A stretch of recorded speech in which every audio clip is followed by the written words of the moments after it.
Oh, yes. Good morning, Mr. Minister. Morning, Advocate. Yes, thank you very much for attending this hearing.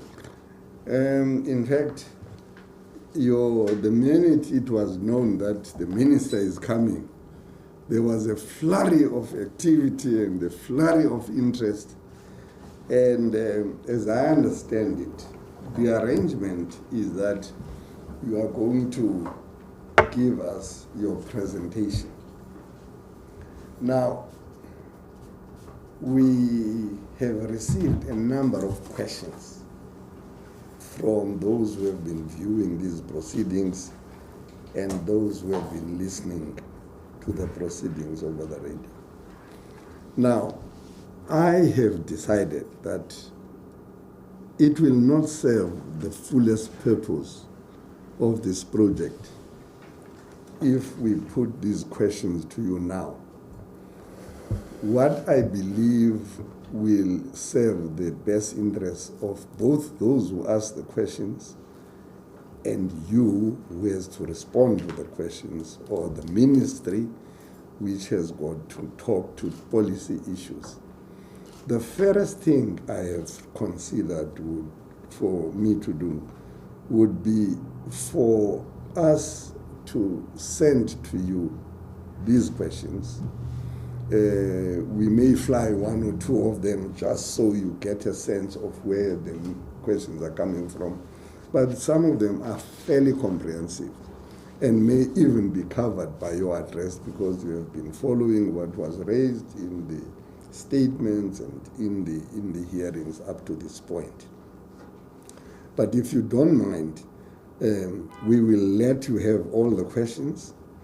We will then schedule another hearing, whether on Zoom, where you will now be specifically responding to questions that were raised, so that those who had asked the questions must have the satisfaction of having had their questions asked and having their questions responded to.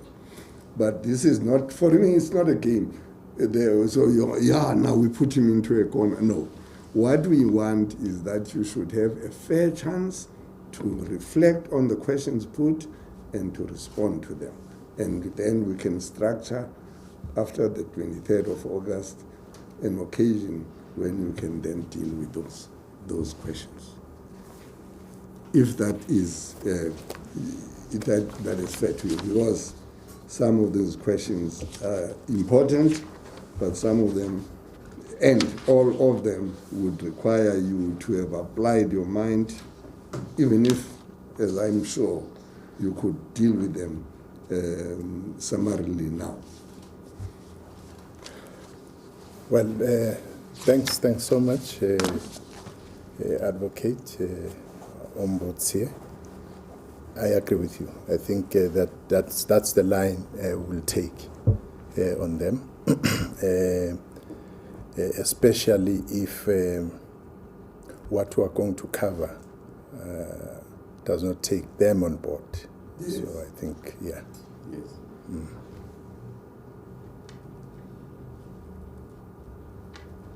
The floor is yours, Mr. Minister. You are not really coming as a witness, like Mr. Mthethwa here.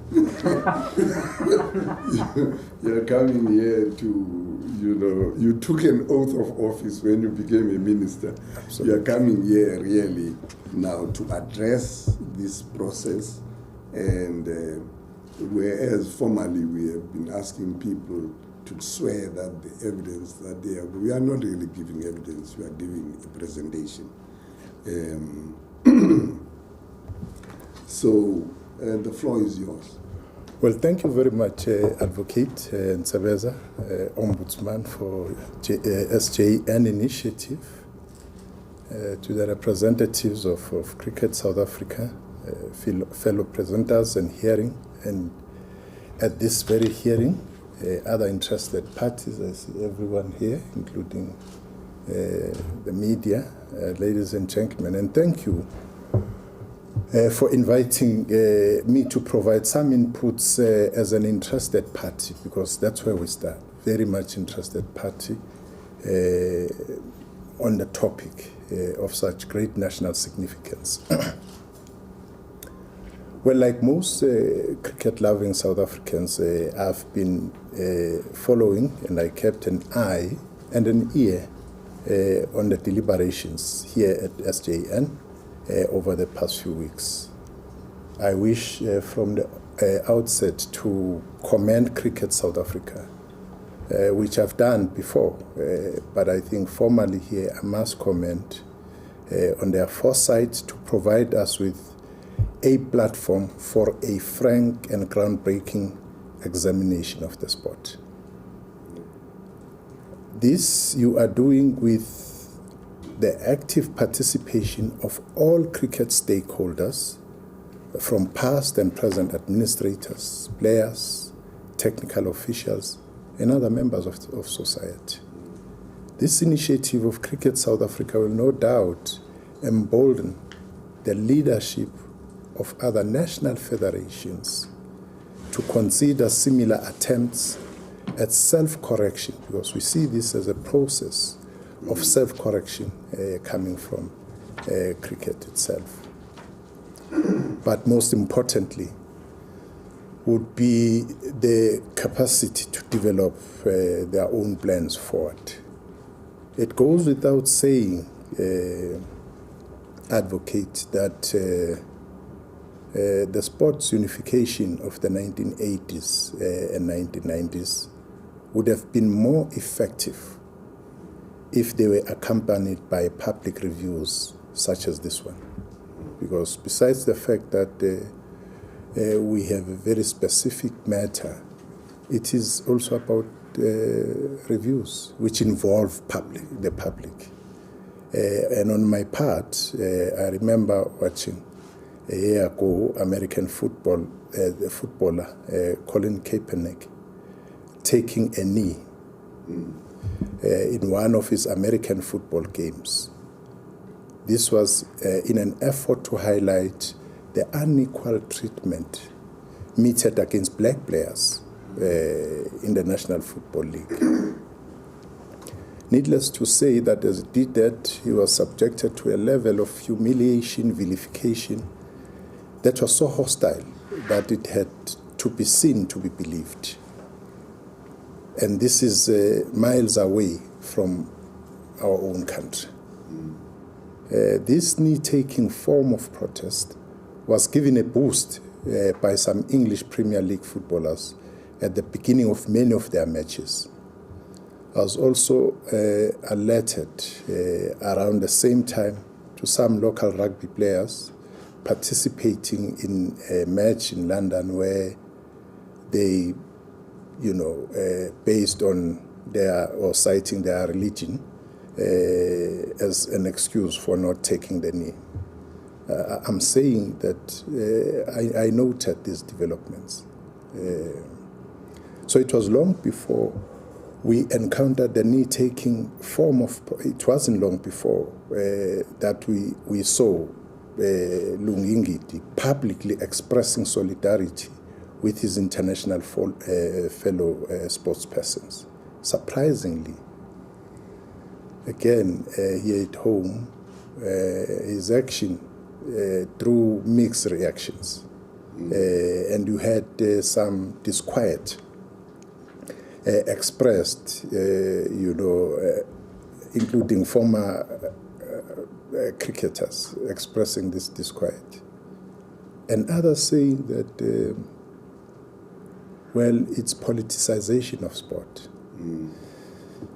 And Chair, I want you to mark that right from the beginning, politicization of sport, because we'll come back to this question.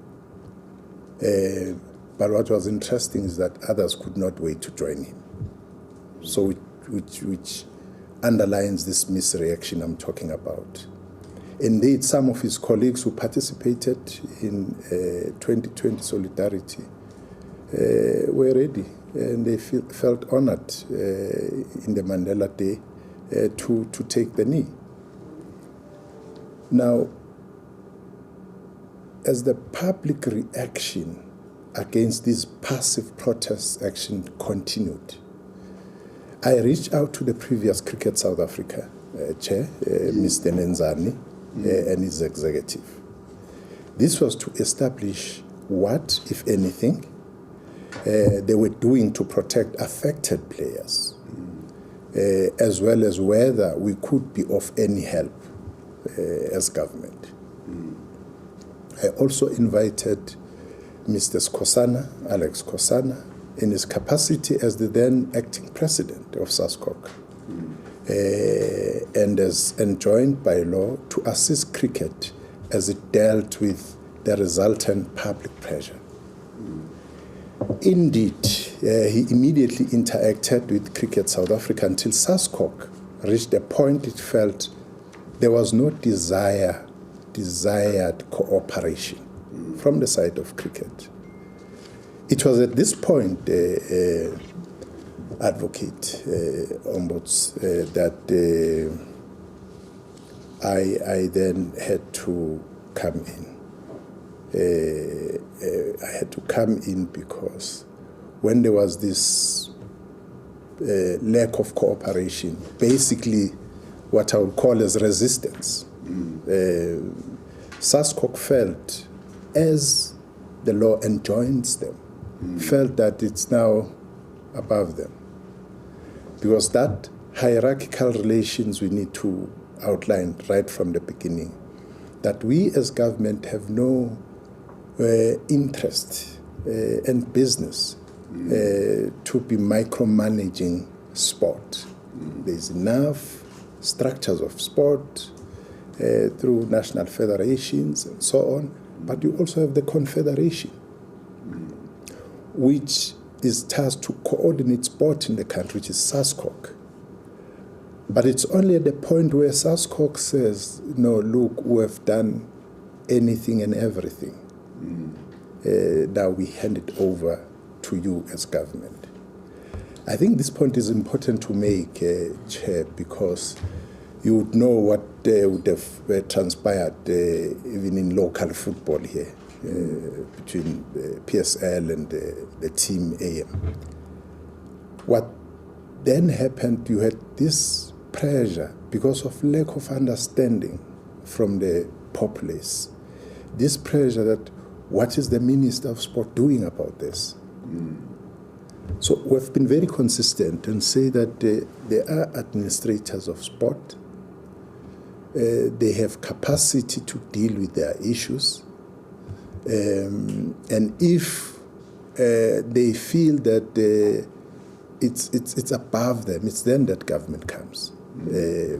So our legislative framework was cast in that particular way, that you allow football, you allow cricket, you allow all other sporting codes to have proper governance and be led there. So when they brought the matter to myself, I further, Chair, had meetings later with the then acting chair, Beresford Williams, and his executive as well, where we urged Cricket South Africa to demonstrate leadership, because this is what we thought everything starts, the level of leadership, because lack of good governance and maladministration and everything else, but it starts with the leadership. So this is what we're engaging the leadership at the time. So it was one of those very many sessions which we had with Cricket South Africa leadership, that they informed us that they had a plan on transformation they sought to share with us, something they in due course did. And that plan, which was presented by Dr. Eugenia Gula on behalf of Cricket South Africa, turned out to be social justice and nation building process initiative, which we are about today. Indeed, I was subsequently amongst guests invited at the launch, and we gave a talk there, right from the beginning, that we support the initiative. Now, as public pressure continued, Chair, to mount against Cricket South Africa in respect of a number of governance-related complaints, I started consultation with different stakeholders in cricket, and this included your former players. Some of them have been to this initiative, your former administrators, your former presidents, your former CEOs of cricket, engaging with them, including the Cricketers Association, South Africa's Cricketers Association, engaging with them, wanting to firstly educate myself about the fundamental issues which create the kind of situation which we saw, where cricket was slowly but surely going down the drain. And individuals who are institutions in themselves, and were able to paint the picture. And even some of the very painful stories, tales which have been told here, which can not move you only if you are made of stone.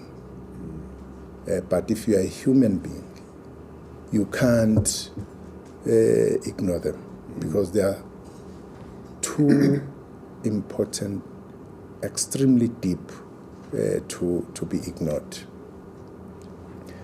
Now, based on these consultations, I reluctantly took a decision to intervene in the affairs of Cricket South Africa, with a view to help develop a program of reforms that would return cricket to its former glory. Against Cricket South Africa's wishes that they be allowed to self-correct, I proceeded to inform them, and I also informed ICC of my intentions to intervene. After developing a 9-point mandate through the mentioned consultation process, I proceeded to appoint a multi-party board comprising, amongst others, representatives nominated by myself, Cricket South Africa Members Council, and South African Cricketers Association. As you know, it's now history.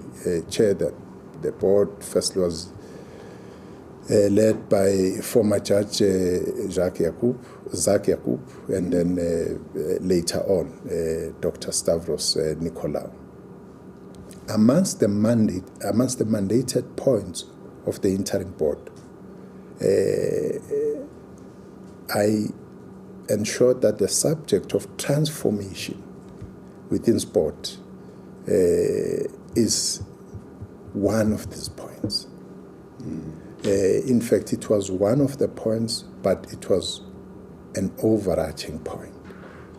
Now, the interim board, amongst themselves, appointed Dr. Andre Odendal to lead this particular subcommittee of their work. Indeed, the final interim report included a section on transformation, which was also entrenched within their newly adopted MOI. The MOI, which is the Memorandum of Incorporation, as we may know, also focused on the implementation of Nicholson recommendations on governance, which introduced the concept of independent board members of a sports organization. Now, when we pushed this matter, we were told that no sport people should come anywhere near sport. But we pressed ahead. We pressed ahead because we believe that it is important. Good governance, based on the principles of King IV, are important to permeate throughout the public life. Sport is not an exception to that. And I'm happy, Chair, that amongst themselves, as the majority as sports people, have elected somebody who's not a sports person to be the chair of the new board, which proves the point that our insistence was correct, that let the process be opened so that things happen the way they're supposed to. Get cricket back to its former glory days. So Dr. Odendal's report adopted most of the fundamental aspects of the Social Justice and Nation Building Initiative, previously presented by the former cricket board, as I said, with some minor modifications around budget-related and timing issues. And again here, Chair, there's been a narrative that the Minister of Sport, Arts and Culture does not support this initiative. Over and above that, I said from day one. Over and above that, on the launch, I agreed to come and make an address there, embracing the process. What has been an issue with me is that everything should be done, everything which is done, as big as and important as this initiative, should be properly planned.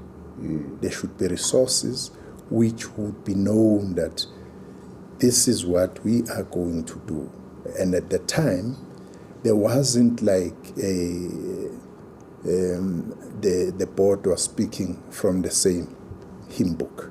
No, you must sort that out, because you don't want to start a very important process and initiative like this, and only to find that because of reckless planning, then you have to stop and start and so on and so forth. So that is the issue, Chair. Now, on the hearings themselves here at SJN, Chair, I do not think I need to rehash what has already been said. I had an opportunity earlier on to talk to Mthethwa and shared with him that I enjoyed his presentation here. Was his presentation or... It was presentation, but it was testimony because testimony. yes. So now there have been censitors and the rest of the stakeholders who have been here. I won't go into detail. Safe to say, Chair, that any decent South African should be embarrassed about what is transpiring here and what people have been raising here. In fact, Chair, I'm very confident and I'm very certain that if what we have experienced over the weeks since the SJN started was happening elsewhere, there would be a big issue, because this is a big issue. The fact that you, in some instances, have what would be seen as indifference says a lot about the psyche of our nation, says a lot about our process and our project of social cohesion and nation building. And it must be noted that whilst Cricket South Africa has been the first to opt for the kind of ventilation that has been revealed over the past few weeks, it is by no means a reflection of what only pertains to cricket. Instead, it is something that also resonates with other national federations. Also, in terms of the scorecard ratings by the Eminent Persons Group, Cricket South Africa currently is amongst the top performers on transformation compared to other sports. That is why, Chair, if you talk of sports like sporting codes like cricket and rugby, we want to ensure, and others in that category, because they are categorized, I would say in that categories. We do not want to see regress from them. We're pushing hard that they go beyond where they are. Because according to the scorecard of the EPG, in the country today, it's only softball which has no issues on transformation. One sporting code. We prioritize 16 of them.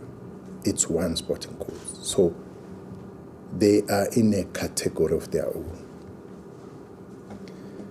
Then you have sporting codes which have, recorded some positive movement forward, but still have issues. Cricket belongs to that. So they get pass, but conditional pass. Then you have the dismal failures, as a third category. Now, the bulk of the EPG report is found in this category of conditional pass. And there is a possibility that those who are in that category can regress and go back to the West. If you look, for instance, as an example, rugby, and you hear Rassi and the team, their consciousness as they were approaching the World Cup, Rugby World Cup, is the one you can say today that gave a better, decent view of the demographic of South Africa. It's not the true reflection of the demographics, but it was giving this semblance that, and by the way, in the demographics, both cricket and other, people have not been crying for favors. People have been raising issues of capable individuals, just wanting a chance, to be given that particular chance. So additionally, the hearings have shown us that what is happening in cricket is not only a reflection of what is of the happenings in other federations, but they, in turn, are a reflection on society itself, Chair, because sport is a microcosm of what you see broadly in our society. So that as we tackle this matter, we should know that it's not only confined to sport. Sport is but a particle of the whole, which is the nation, if you talk of ensuring a socially coherent society. My main takeout from the presentation is that, Chair, at the core of what is happening here is racism. And we must confront it. Not beat about the bush about them. We must confront it because it's racism. Racism, if not confronted, it develops the wings of arrogance. And before you know it, it's taken as something which must be understood in society. I don't believe for a second, Chair, that the kind of stories which players, former players particularly, were raising here, including administrators, that leadership in sport know nothing about. To be disingenuous of them if they can come here and say, no, we didn't know what was happening. That's the arrogance of racism. And it will take different forms. It will be both overt, as it was in the statute books of Apartheid South Africa, or overt. The most difficult form to trace, because people come out here smiling as if everything is okay, when in fact the reality is something else. So I wish to point out that amongst the main strategic, in fact for all of us, it would be more like recapping. One of the key strategic objectives of the democratic state is to build a non-racial society. So non-racialism becomes this key objective which we are pursuing. But it can only be realized if the legacy of apartheid, and people like to talk about this, you talk about apartheid. What you were dealing here with was the legacy. These heavy hearts who have come before you to pour themselves out to you was because of the heavy heart. You, Chair, would know better this process, having been presiding to similar processes in the past. And people wanting to dismiss this, if there is something humanity must be intolerant of, it's racism. Once you have humanity normalizing and tolerating racism, then you must know that there will be no social progress in that particular society. Because people dismiss this thing. No, it's just prejudice, choice, what? No, it's not. Racism is deeper than that. Racism, Chair, is a pernicious ideology. It's an ideology, a pernicious one at that. And therefore, for us, we are doing the right thing, and this process should be aiming at uprooting this ideology in our society. And we will only succeed in doing that by focusing on the main content of our movement forward as a society, to build a united, non-racial, non-sexist, democratic and prosperous society. So, Chair, we definitely are going to succeed if we focus on that content. So what is this content, Chair? This content,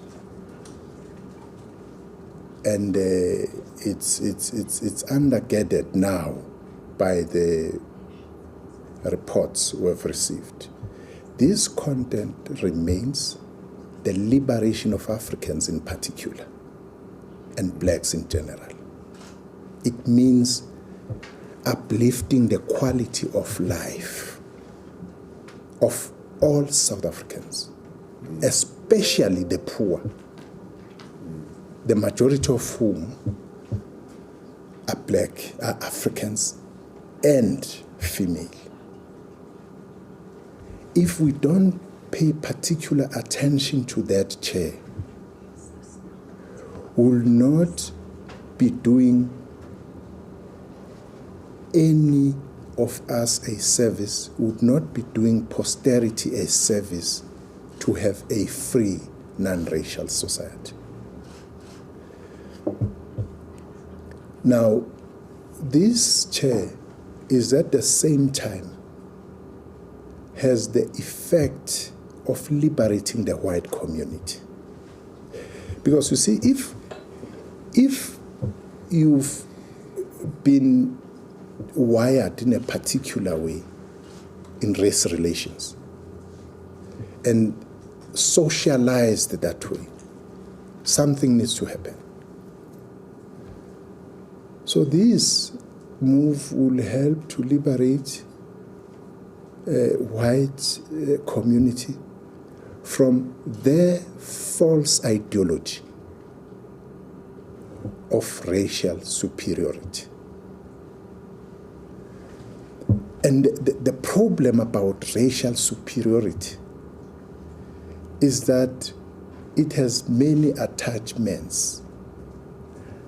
And amongst those attachments is the insecurity of oppressing others. So, this is the fundamental approach. You see, we can decide, Chair, we can decide to come up with half-hearted measures or decide to get into the real nub of the issue. Because if we decide to come up with half-hearted measures because of fear, you know, when we are dictated to by somebody who has victimized you and telling you, no, but, well, apartheid, you're talking racism and so on. I'm challenging, Chair, and this is the point I made earlier on, I'm challenging those who were saying that the likes of Ngidi, when they're taking the knee, were politicizing sport. I'm challenging them that thing is nothing. The real elephant in the room is the ideology of racism. That's where sport is politicized. And that's where, even with the selection, we have had the narrative, how that is used. If they are serious and real about depoliticizing sport, I would want to hear a lot of them talking about this toxic, pernicious ideology. But what do you say to an argument that has been flighted by others and subject to what the perpetrators in terms of the terms of reference will say, but there is a view that says it's the quota system actually that has caused all the problems that we have in created South Africa. And if anything, it is government interference, not intervention, interference with sport against the dictates of the international cricket, ICC and SASCOC, that politicians must stay away. I get the sense that you should just stay away. When once you come in and say, look, we can't have this, then you are interfering. And when once you legislate, as you have done, whether the legislation or whether the institutions themselves said we need a minimum of 5 Africans or 3 Africans, no team should be less, should have a team, should qualify if it has got less than 3 Africans or 5 Africans and all of that. Then there's a view that that in and of itself is an application of a racist or a racism-based intervention in improving cricket as a sporting code. What should be happening is, there should be facilities that are made available, and there should be training and what have you, and in a sense, don't use political markers like so many Africans, so many blacks, because then you are not only politicizing the sport, but you are creating quotas which are race-based and have nothing to do with talent or with competence. That kind of argument. It's a flawed argument. It's a very flawed argument. I'll touch on it later on here. But it's a flawed argument because the same people who are saying that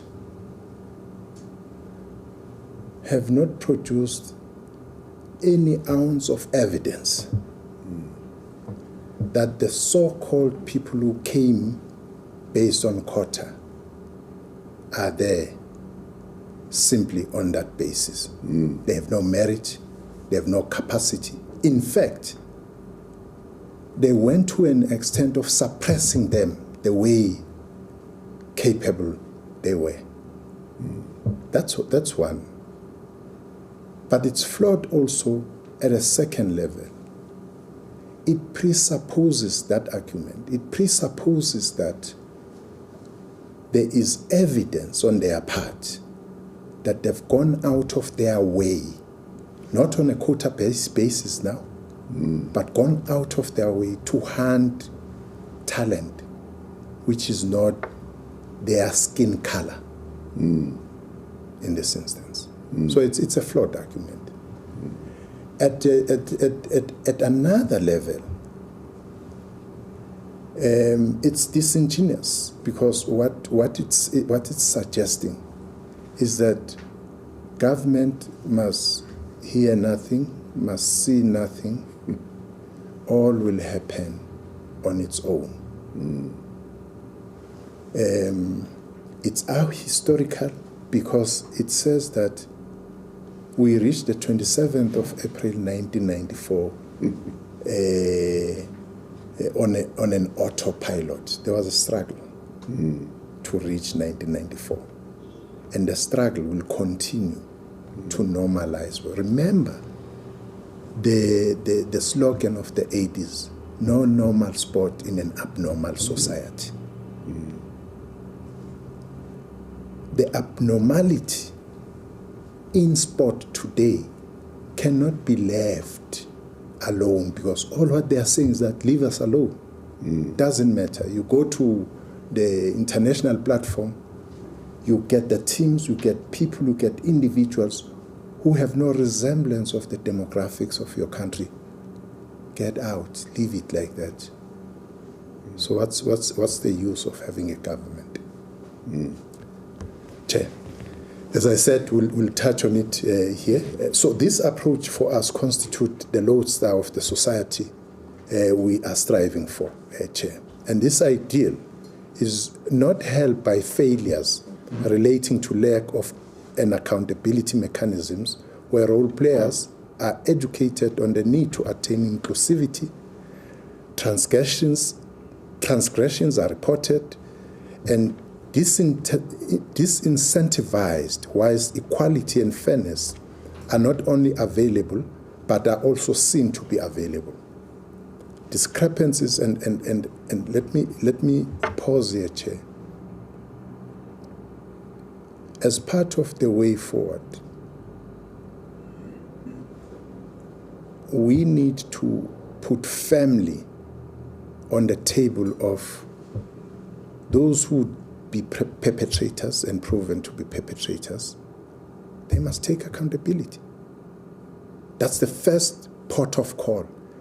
Perpetrators must take accountability. People must not hide behind. You see, Chair, one of the things I raised earlier on in my tussle with the Cricket South Africa before we appointed the interim board was that for me to attend a portfolio committee in Parliament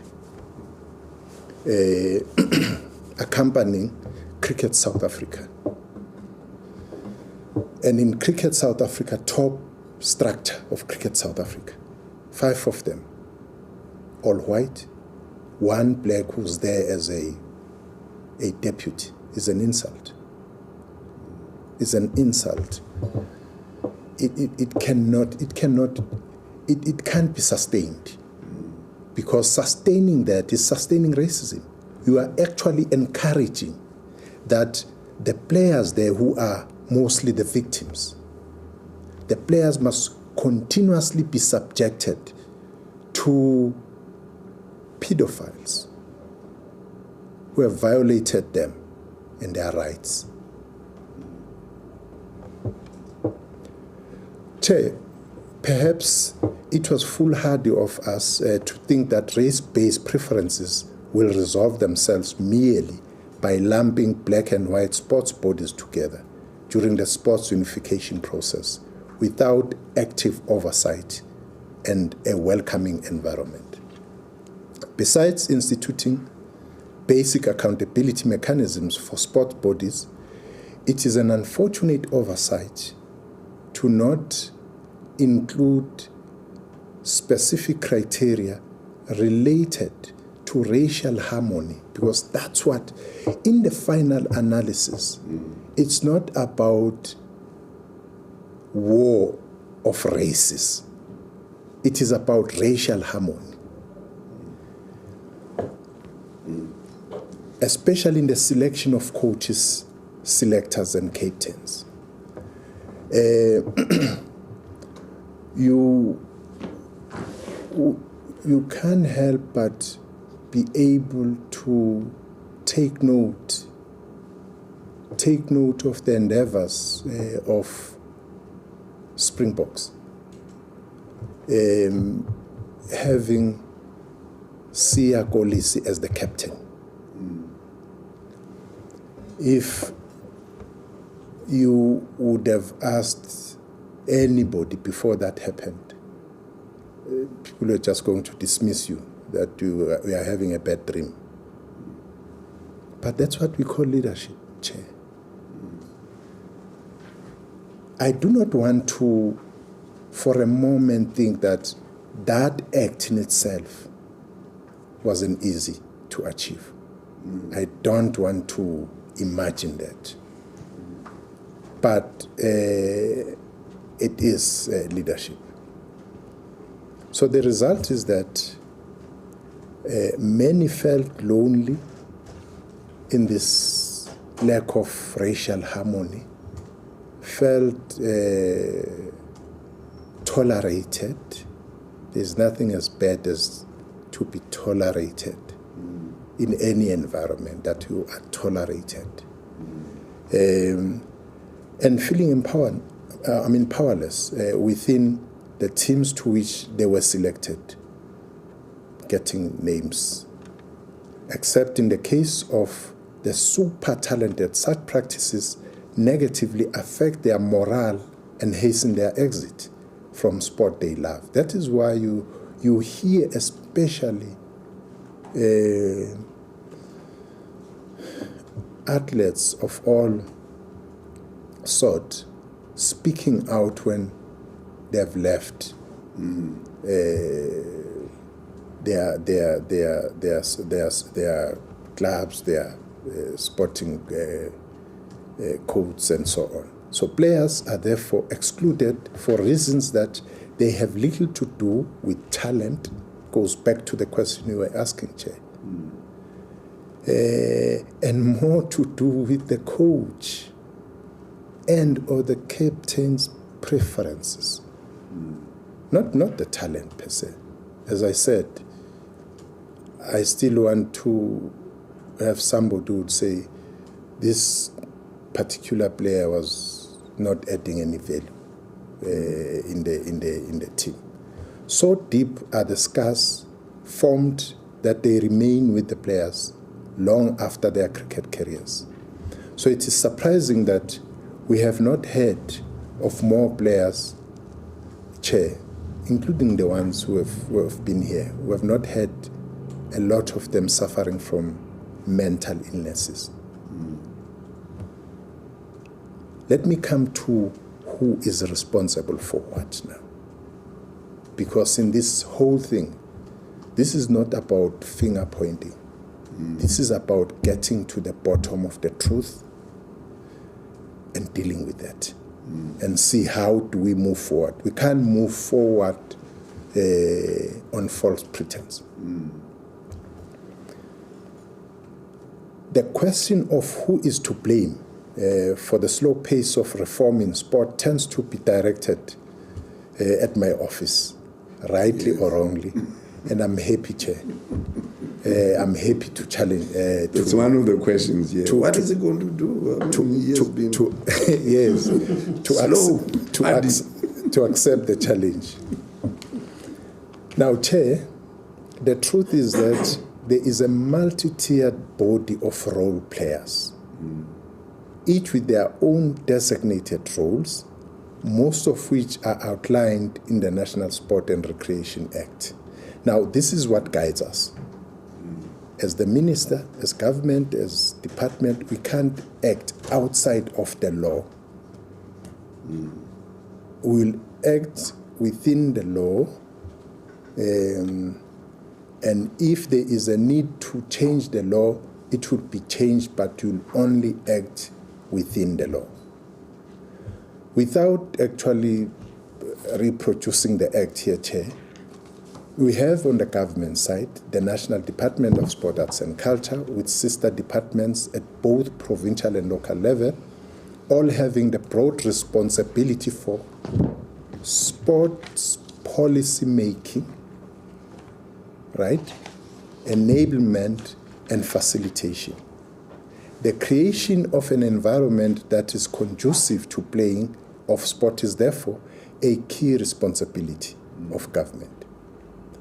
The department, our department, has taken responsibility for mass participation and mobilization of resources of sports infrastructure. Municipalities are also responsible for specific sports infrastructure requirements in their areas. Now, government has two major instruments at its disposal. It's the law and it's the budget. So on the sports provision side, amongst their many responsibilities, SASCOC must promote a strategic framework in all sport as defined in the Act, act as the umbrella body for sport and for the preparation and delivery of Team South Africa at all multi-sport international games, including but not limited to the Olympics Games, Paralympics Games, World Parasport events, Commonwealth Games, World Games, and African Games. So this is the question about even today. And I'm responding to the question even about Team South Africa in Tokyo, what the Act says, and who's responsible for that. Bidding and hosting in relation to national and international sports events will be done in cooperation with the relevant stakeholders, development of policies for sport achievers, and ensure that its members comply with Transformation Charter. As the BAHAC chair stops with me as the minister, I will endeavor below to share what my department has done and is doing in terms of the law by way of government support. I start with, in fact, I've already started with the Act, and I've just explained who's responsible for what in terms of the Act. Now, coming to the budget utilization, in the interest of transparency, especially for the purpose of SJN, it may be appropriate at this point that I share how the annual national budget allocation to sport and recreation then, which is sport, arts and culture now, is utilized. The budget to implement the mandate of the Department of Sport, Arts and Culture is received from the National Treasury. In the 2021-2022 financial year, the department received 5.6 billion rands. Out of the 5.6 billion rands allocated to the department, 993.9 million rands is provided for sport and recreation. This amount is managed through the departmental budget program called Recreation Development and Sport Promotion. The program supports the provision of mass participation opportunities, the development of elite athletes, and the regulation and maintenance of facilities. Now, this 5.6 billion rands, Chair, is divided into 4 programs. It's administration, it's program of sport, it's program of heritage promotion, and this program of arts culture development. All of them, I'm talking about the 3, I'm coming back to the sport one. All of them within this allocation, 80% thereof, that's the side of arts and culture, 80% thereof is taken to subsidies, to transfers, to provinces, to entities, and so on. And here in sport, same thing is happening. The allocation, 59% of the allocation of this 900 million rands goes to conditional grants. That's 59%. That would be 591 million rands. Goes to conditional grants and is transferred to all 9 provinces in terms of the Division of Revenue Act. And funds are allocated as follows. School sport, which is the strategic pillar for development of sport, takes 40%. Community, sport, and active recreation, that relates to club development, it relates to mass participation, recreational services, to promote healthy lifestyles, takes 39% of that. Sorry to interrupt, Minister. Yes. You said school sport. What's the allocation for school sport? School sport is 40%. 40% of the 900 million. It's 40% of the conditional grants. Remember now that we have, it's 500. It's 40% thereof. Yes. And then 39% is for the others, mass participation and healthy lifestyle and so on. Then 9% is sport academies, your transversal matters, support to provincial sports confederations, outreach programs, and so on. Now, provincial programs, which is 4%, the management of job creation, administration costs, and so on and so forth.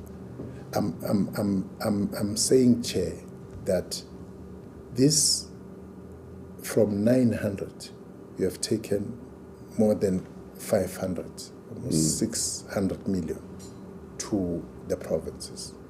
2, you then take 19%, 19% of the total amount for sports federations. That would be 190 million rands. This one is for sports federation, and these are funds that are transferred to the sports federations, SASCOC, and other non-profit organizations like the Sports Trust and Love Life. So you will take that 59%, you add with the 19% now. Then you have transfers to entities, which is 5%. Now this transfers to public entities like Boxing South Africa, bursaries for sports, and so on and so forth. Now, all in all, this 900 million rands, you have 84% as transfers and as given to both provinces as conditional grants and so on. So the mass participation and sport development, and I'm doing this, Chair, so that even our viewers and the people at large will understand what is at the disposal of government vis-a-vis sport. Now, the mass participation in sport development conditional grant is allocated to provinces, as I said earlier on, as per the following criteria. Each province is allocated a baseline of 20 million rands. Thereafter, the equitable share formula is applied to determine the remaining amount. Example, Northern Cape allocation gets increased by 5 million rands due to a need to increase participation due to the vastness of proximity of towns and districts in that particular province. An amount of 2 million and 3 million was taken from KZN and Gauteng respectively to top up for Northern Cape. 4.5 million rands has been ring-fenced for the participation of school sport. That was in October 2021. And this has been allocated with Gauteng allocation. So, on average, therefore, Chair, you will have 60 million plus sent to provinces, because remember that sport is played in the village, in the township, in the suburb. So that was by way, Chair, of trying to say that I've spoken about the first instrument, which is the law. Speaking now about the second instrument, which is the budget, the disposal of government, and I want people to make their own calculations and whatever expectations be understood from what is available. Can I just ask here, Mr. Minister? Yes. There seems to be a theme that went through the submissions and the testimony, that there is a recognizable fault line in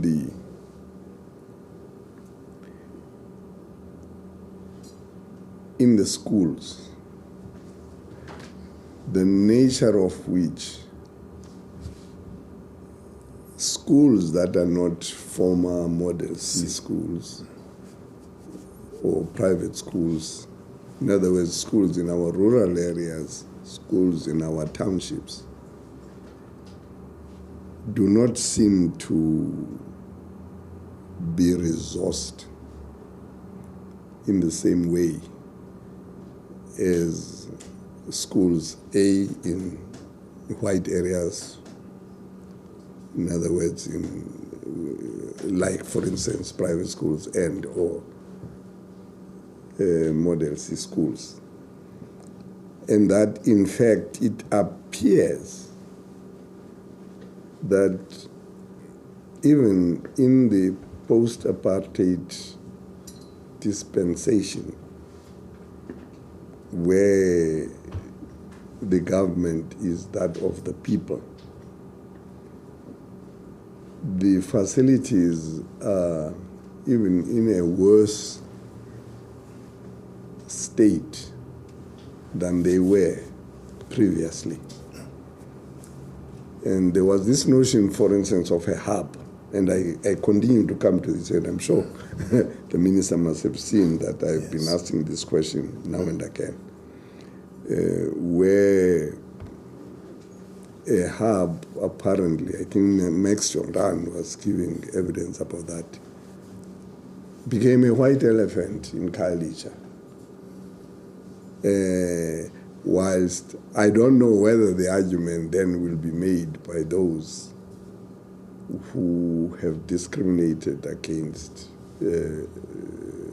cricketers who are not white, will say, once we understand that there is a need for resources, but, you know, what's the point of putting up these resources when they get vandalized, they do not get used to? I suppose the further question I would be asking in that context, is there any relationship between the Department of Education and the Department of Sports and Culture and perhaps the Department of Public Works, the nature of which would make sure that facilities are not only made available where they should on an even basis, but that there is a monitoring process that makes sure that these facilities are well-resourced, are kept well-resourced, and achieve the aim and objective of putting them in the first place. It's a very long question, but I wanted to take everything on board. No, thanks, Chair. No, see, we are coming to that, but I can say, Chair, that where I would prefer this question to really rest with us is insofar as the building of infrastructure, facilities, and so on. To that extent, I think that we'll have to talk to that. But to the extent of the facilities themselves being vandalized, we experience that even now. We are all over the country rolling out the facilities in communities. And I must say, Chair, that it's not all communities which destroy these facilities. But that element is an element which need all of us as community members to understand. You know, I think we should not tire on this one because it's a real problem which we are facing. The only thing which cannot be taken is that which is very solid, is the ground. You know. But that happens, and that again, Chair, talks to the broader reflection of society, because in many times, even in instances where some have been followed up, it's people who have nothing to do with sport, making sports people to suffer.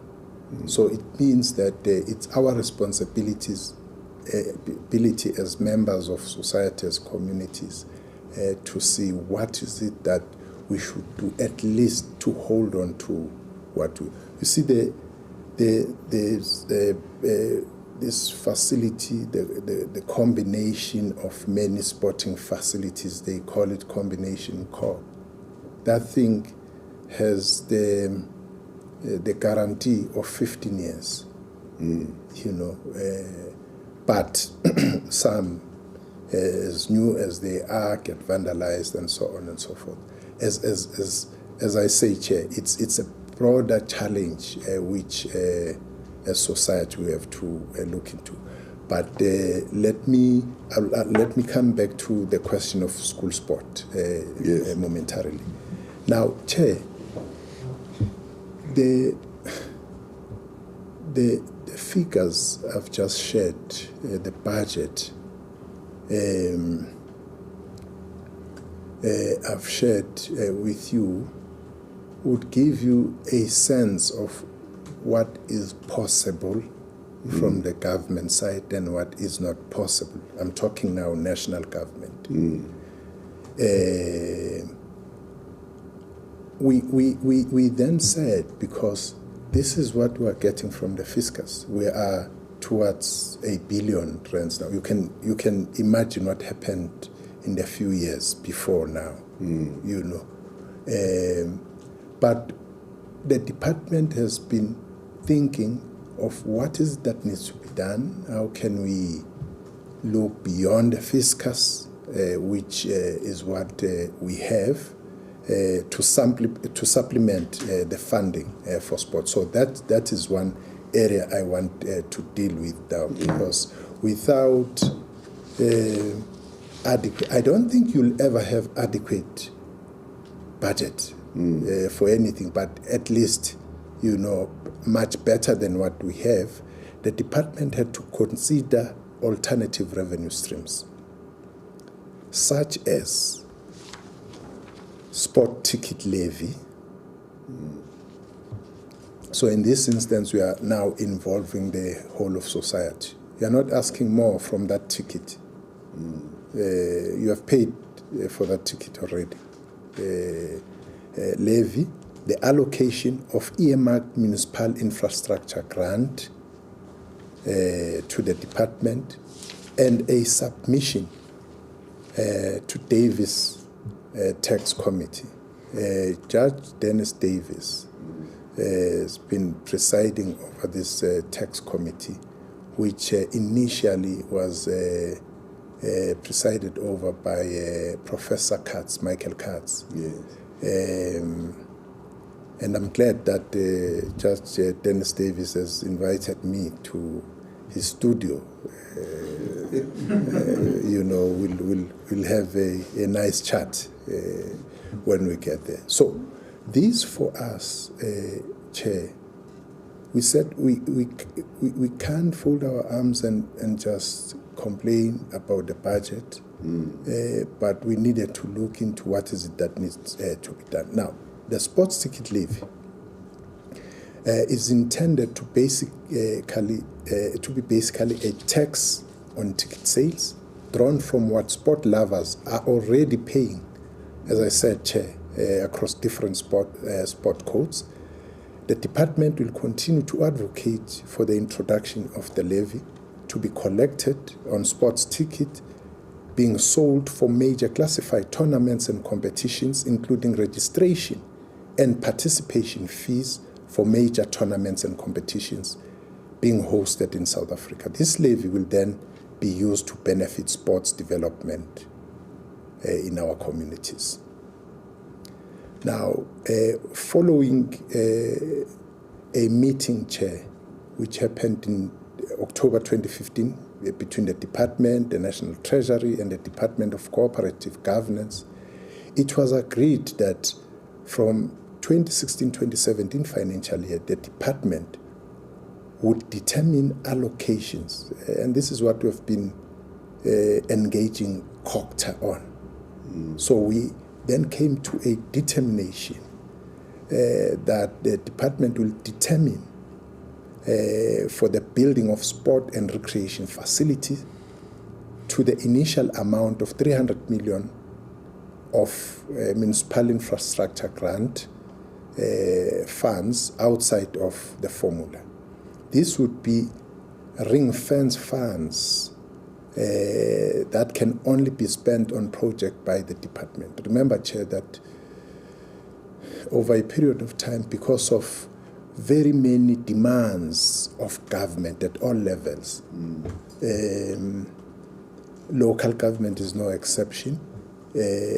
People have looked at sport as entertainment, you know, and not understanding its space and role in building a society. Because, Chair, if you follow the World Happiness Index today, you will see that as South Africa we rank badly.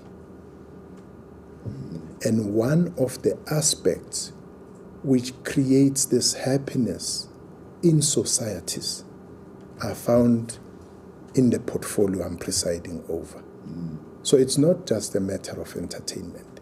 It's a matter of nation building, especially because when you talk social cohesion, this very portfolio is the portfolio which makes people generally, and South Africans in particular, to share spaces and share experiences.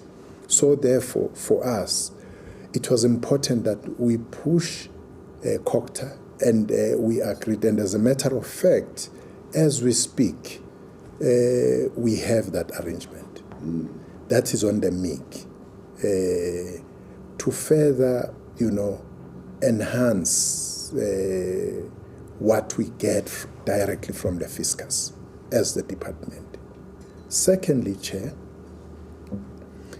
we made the submission to the Davis Tax Commission, which was in twofold. One, to improve tax incentives that facilitate corporate investment in and sponsorship of activities in the arts, culture, sport and recreation sectors. Two, to propose a new revenue stream via a levy of commercial events to support development activities in the two sectors. Tax incentives have proven to work both for attracting investment as well as for attracting international athletes to compete in certain countries and not in others. And these incentives should, however, be focused on youth and development sport and could help bridge the funding gap which we are talking about currently. Now,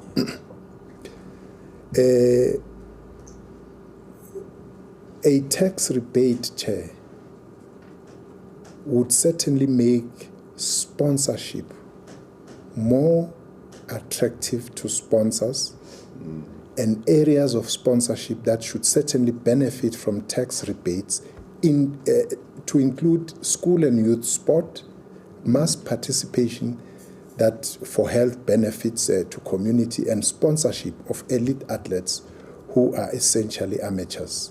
For an example, rowing, hockey, water polo, canoeing, and so on. Now, Chair, what I'm raising here is contained in what was presented to the National Executive of Government in 2012 on the plan, the broader plan of sport. And that plan, Chair, was talking at least about 3 billion per annum.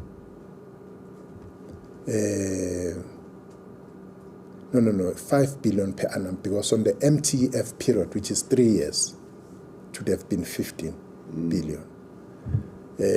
And we believe that if we reach at that particular stage, we will be in a better position that even the transfers to provinces we are talking about would make sense. Because, Chair,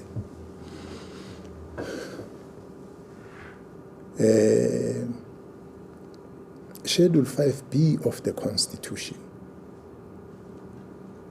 enjoins local government to build facilities and infrastructure.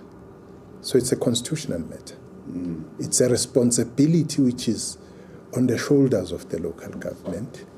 Now, when we talk about transferring and doing all sorts of things, we are trying to meet and assist this sphere of government, which, I'll lump it with the provincial sphere of government to ensure that this area of work is taken care of. I'll quickly go to other points, Chair, as I try to round up my presentation here. Sorry, Minister. Yes. My apologies for interrupting you. I just want to ask one question before you move to the next topic. Yes. May I do so? Yes, please. Thank you. Minister, from your presentation, I got a sense that the Minister is intimating that those grants of 20 million to provinces might be insufficient. And you'd correct me if I'm wrong. And the sport is played in schools. My question is, what is, and I think the chairperson has asked this question in his initial round of questions. What is the relationship between the Ministry of Sport and the Department of Education? Is there a way, in which, is there a role that the Department of Education can play in getting those grants higher than that 20 million, seeing that sport is played in schools? I wish it was going to be so. It would have been very. It would be a great day for all of us. I think that the Department of Basic Education's priority or priorities may not necessarily be the priorities of sport, arts and culture.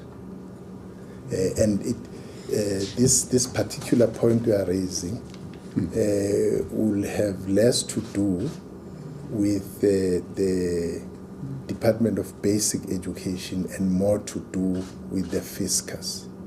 And if I can drill it down to personalities, it would be more to do with the Minister of the Pairs. But remember that... There's a new one now, I understand, since yesterday. Sorry? Minister of Purse. Yes. The finance minister is a new personality now, is it not? Oh, yes. Indeed. No, but... But the office there. Yes. That's the point I was making, Chair, that the budgeting process is an involved process of government. And it takes into account everything under the sun and then allocate. Because if you think for a moment, Chair, if half of what we point as revenue streams to assist us can happen, including partnership with the business community, the corporate world, you won't be found wanting. You won't be found wanting, Chair. But let me say that what I think can be done, one is to secure and efficiently manage financial resources to optimally support sport and recreation. I'm saying this, Chair, because you would recall that I've just spoken about ring fencing. The ring fencing is important because history has it that you would transfer money, and government that demands at the local level and in provinces make people to use money intended for sport for something else, and so on. And that's one point for us, which is important. And it has made a difference, Chair, because we are able, working with provinces now, to say over and above what we've allocated, the MIG, the grant itself, you say, but there's a need here, there's a need there, and so on, and things have happened there, particularly on that. The second aspect, Chair, is to capitalize on the impact that broadcasting and sponsorship have on development of sport and recreation. So central to this is the revisiting of ICASA Sport Broadcasting Services Regulation of 2010. And this is another aspect, because the development will never happen if there is no broadcasting. The broadcasters here. You can have the best of athletes, but if their talent is not exposed, it counts to naught. Now, I'll go to transformation initiatives, Chair. Yes. And we will touch on the point that you have raised, especially about the school sport, which I said that it's a key strategic pillar for development and transformation. Without it, Chair, and if we fail on that, we can say a lot of things about the national federations and so on, but they will have ourselves to blame. Now, getting back to your question earlier on also about the quotas, Chair, now with regard to transformation, this quota was the main tool utilized by the department prior to 2011, where national federations were to have a predetermined quotas of players of color in their national representative teams. Whilst the quotas had their place in time, they were more of a tool to be used with others that are aimed at forcing integration rather than a permanent solution, since the sports bodies would not do so voluntarily. So we are well aware, Chair. Sometimes we are also aware about what is not being said as well, or was not said when the quota was introduced, the malicious compliance. Well aware of that. Now, predictably, with the dawn of democracy, such a top-down quota approach was soon faced with threatened legal action. And following the development of the Transformation Charter, a national sports indaba was convened in 2011, where a need for measurement of progress was highlighted, leading to the appointment of the Independent Transformation Commission, reporting to the minister, called the Eminent Persons Group, otherwise EPG, with terms of reference relating to monitoring and evaluation of the implementation of the Transformation Charter, providing leadership and direction in developing a targeted transformation measure, advice on strategy, etc. Whilst we acknowledge that there are varying definitions and perspectives on transformation and the understanding thereof for purposes of Sport Transformation Charter and the approach the department has undertaken, transformation is defined as a process of changing the delivery of sport based on the initiatives of individuals and organizations, both government and non-governmental, forming part of the sports architecture, with the objective of, one, ensuring equitable access of sport participation opportunity to all South Africans. Two, recognizing the constitutional right to sport and harnessing the socio-economic benefits of sport based on a system embracing the values of respect for each other, fair and just behavior, good governance, and innovation embedded in the principle of equitable distribution, elimination of inequalities, access to participation opportunity, skill and capability development at all levels and all areas, as well as the empowerment of the individual and increase community involvement.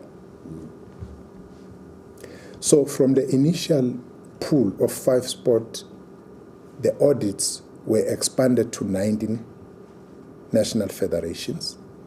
Individual sport bodies were later asked to determine, Chair, remember, from the quota. The quota was very absolute. It's the quota.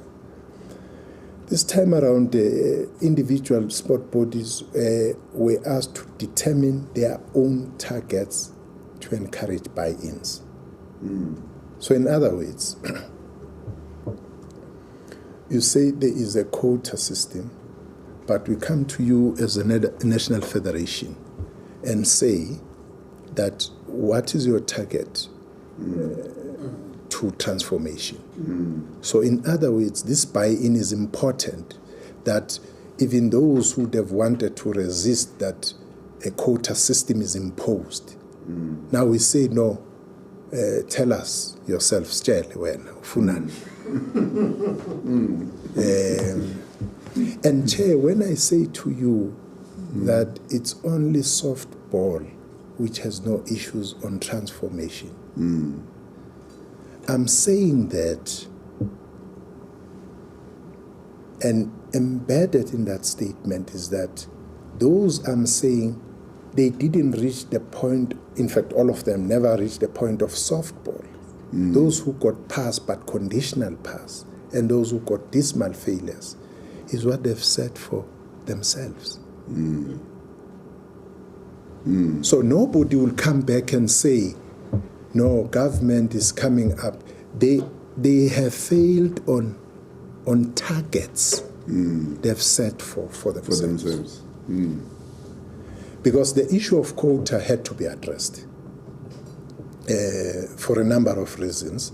As we said, as a tool to say, no, this must be done or should be done was important. But it can't be something forever, you know, and this is what the EPG has been busy with. It was a means to an end. It was a means to an end. It was not an end on itself. I won't go to the details, Chair. You will get that on your spare time on what other programs are the department is doing. But I want to zoom into the school sport. That, Chair, when the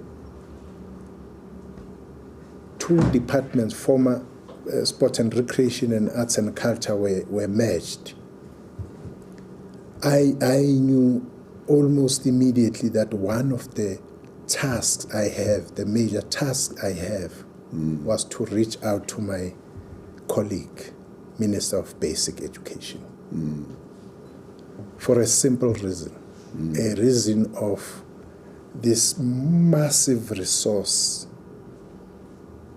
at her disposal, which is the youth in our schools. See, you have about 25,000 schools in the country. And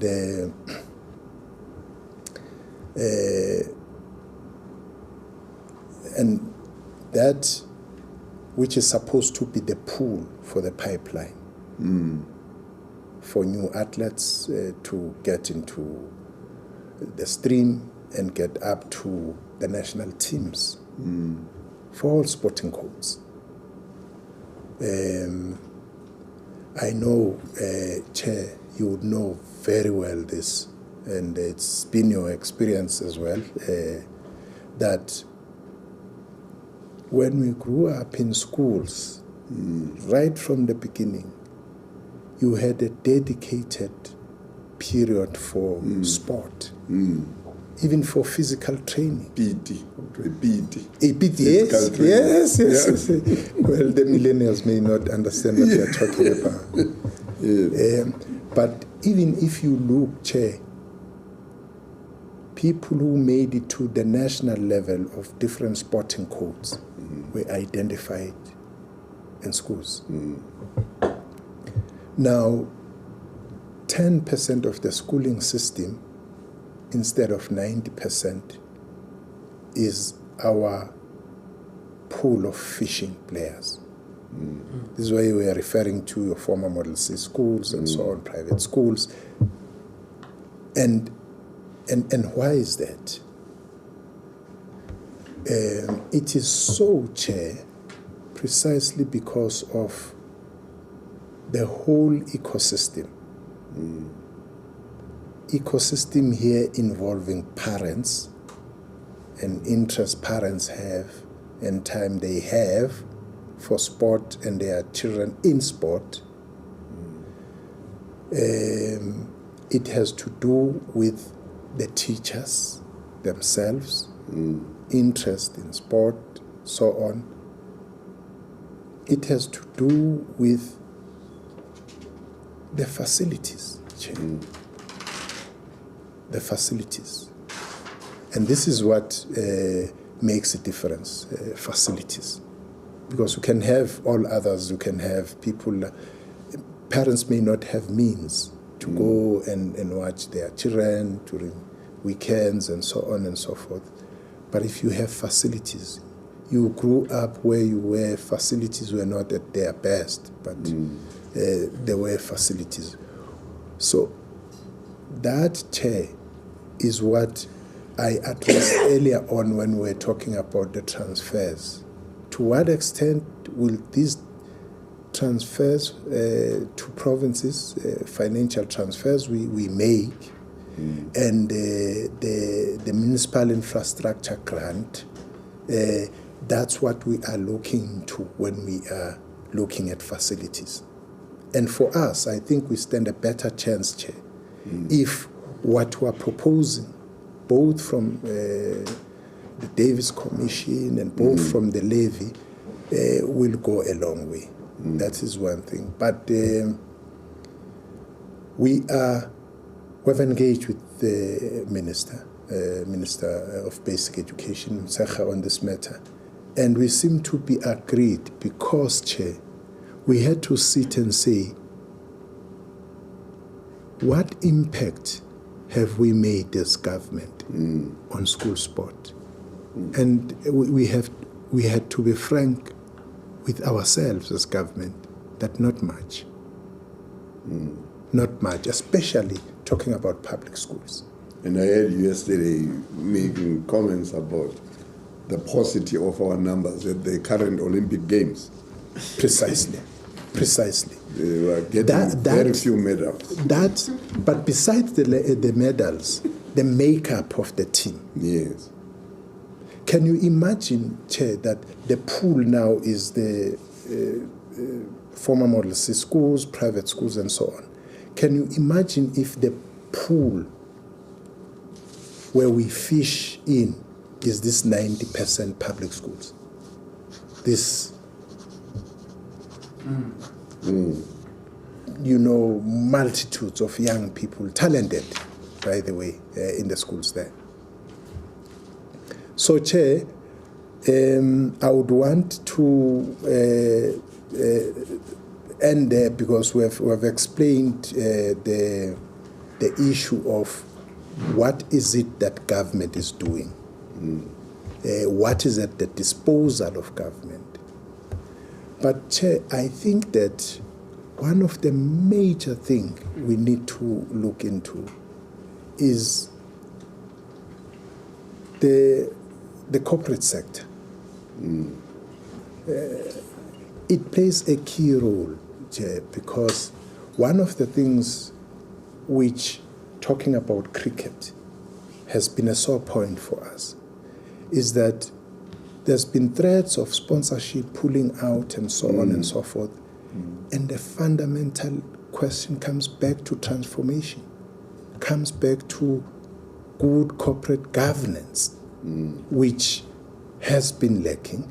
And right now we are at the point where we look at this new situation, which many said will never happen, but it happened.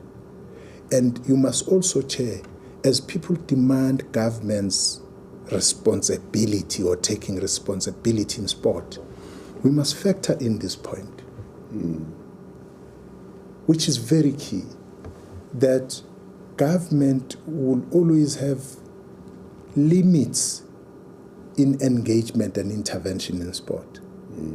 Because sport, by and large, is governed by international bodies. And international bodies have their own frame of rules, where they would say that, let's take an example. Not that we want to be anywhere near selection as government. But that is totally, absolutely in the hands of the sporting bodies. We were threatened even with this process, that if you interfere, they say interfere, we say intervention. If you interfere, then you are going to be kicked out of ICC and so on and so forth. Now, over a period of time, that has been used to block transformation in the country. Until we reach a point that push off. It's change or nothing. Now, here is change. We are experiencing change. And we have high hopes with the new era, which is giving, which is a pioneer to other sporting codes with cricket. Now, with regards to the way forward, Chair, on the hearings, the first thing, as I said, is that people should be honest. I don't think for a moment, Chair, there's somebody who would come, or people, not somebody, people who would come and raise the kind of very personalized experiences, which you could see that it's very deep. Because, Chair, I'm emphasizing the point again.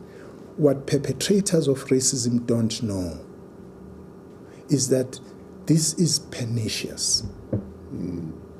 It's harmful. It harms a person the whole of his or her life. Lives with this thing. So we can't say and turn a blind eye and say, no, it happened and so on. Come and face the music. And tell us that you did not do it if you didn't. But don't lie. And admit where you did. And tell us how then should we as society moving forward must be part and parcel of the solution of what is it that, because you know this thing, you did it yourself, and you know how it manifests itself. People must come out and not be, because you see, it's going to kill this heinous act was perpetrated against Western before they came here. So that's the first appeal. Now, Chair, accordingly, as soon as Cricket South Africa has analyzed and made a call on the submissions which have been received here, it may be advisable to share their resolutions, the plans, firstly with SASCOC, who's responsible for sports coordination, and later with government, and sponsors for possible resourcing. Quite clearly, when the process started, Chair, I got a letter. That's why I became a bit worried whether proper planning has been done. But I was told that no, Cricket South Africa is going to take care of the operations and everything of SJN and so on. But I think, Chair, that it would be important. It would be important to share these experiences, sharing them to say it shall never happen again. Because it would be a travesty of justice if this process happens and that's it. You get people who would be arrogant and say no, whatever, and so on. I think we need cool heads. We need people who would understand there's something called Ubuntu and have an insight of what it means with a fellow human being humiliated like it has. Because the problem about this is that it's easy to see somebody who is injured or, through an amputated arm or leg or what have you, or a scar. But how do you see an amputated soul because of your action?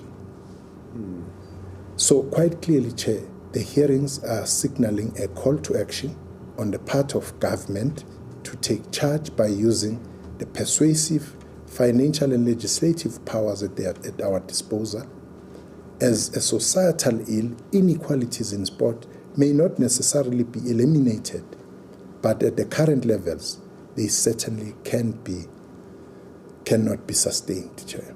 On their side, the national federations have a responsibility to ensure a climate of cooperation rather than act to be in opposition to the government through their refusal to be accountable for their actions. Indeed, national federations need to create mechanisms to not only proactively know more about the goings-on in their organizations, but also to adjudicate on disputes at the lowest level possible, as speedily as possible. The excuse that, in quotes, we did not know cannot hold for much longer in the interest of clearing all obstacles standing in the way of self-actualization on the part of players and technical officials. So persons accepting responsibilities at provincial or national level should perform by equipping themselves with the affairs of their organization.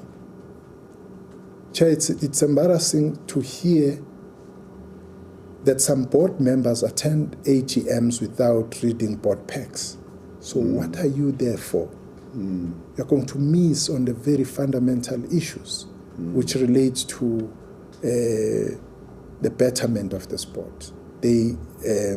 Now, based on the Team South Africa contingent to the 2020 Tokyo Games, perhaps let me pause here because there's Sloni in the room, and say that I think a good story need to be repeated. The Tatiana story must be repeated all the time. The swimmer. She made us proud as South Africa, winning 2 medals, gold. Particularly, should actually be embraced. You see, Chair, as we have heard, as the department, we transfer funds to SASCOC. Now, nobody would say government is not doing anything.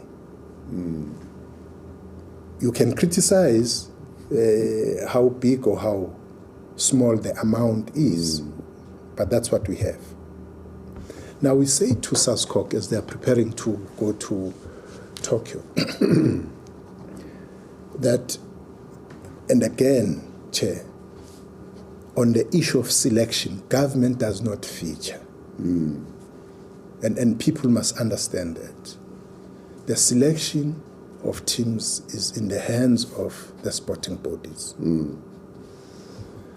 So we say to SASCOC, we're not in favor of huge delegations which will be going to international platforms, going there, some for experience. We want people who are going to have a potential of bringing back medals in the country. But SASCOC then points to us that there's a selection criteria. And when they try to tighten this selection criteria, the parents were up in arms. They were taken to court and they lost cases and so on and so forth. So we say that our contribution, over and above the allocation we give to SASCOC, our contribution as government is going to focus on the elite athletes, for high performance purposes.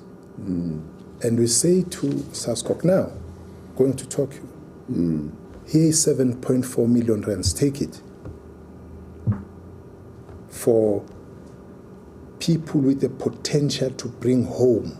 We're not going to be able to account for the whole 177 because we know that the National Lotteries has given generously on that funding and so on and so forth.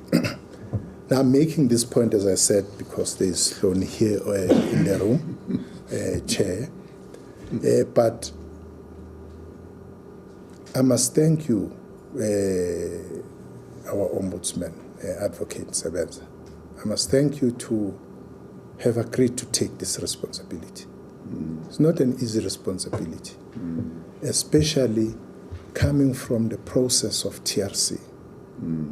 It's not an easy responsibility, but it's a responsibility which has to be taken by somebody. And taking this responsibility knowing that this whole setup is not a once-off thing. Out of this, there should be something. I believe, Chair, for starters, that our stance on transformation in cricket should serve as an example to others. And people should not expect that things will happen automatically. It's a struggle, and we have to be honest and frank about situations, as has been hearings here, coming here, about situations for all of us to succeed. Because in the final analysis, it's South Africa which is going to succeed. You are not going to create a racial harmony if you are not dealing with toxic situation in the field of play and out of the field of play. Because the thing is that people see what they see, that, you know, the optics of a team taking into the pitch. This is what you see. And what you see is the end point of where all started. It all starts with the leadership. So in this instance, I think that this is leadership provided by yourselves, and let's work, all of us together, to ensure that we get to the bottom of it. Thank you very much, Chair. Well, thank you very much. I'm the one who should thank you, Minister. And I will not spoil your presentation by even taking one of the questions that have been sent to me. We have had a deal, and that deal is we'll compile them and we'll send them to you. You'll reflect on them. You'll get the entire department to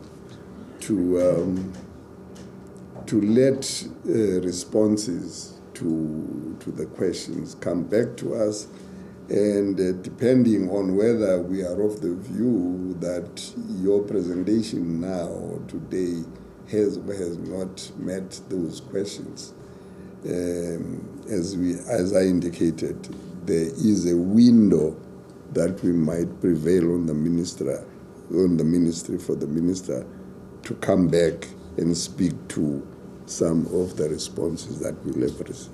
Thank you. But as for now, we thank you very much. This project will be richer for the contributions you have made. Once again, thanks, Mr. Minister. Thank you so much, Chair. Thanks, everybody. All the best. We are adjourning the proceedings, and we will be adjourning to the 23rd, I'm told, and I do as I'm told, on the 23rd of August, 2021.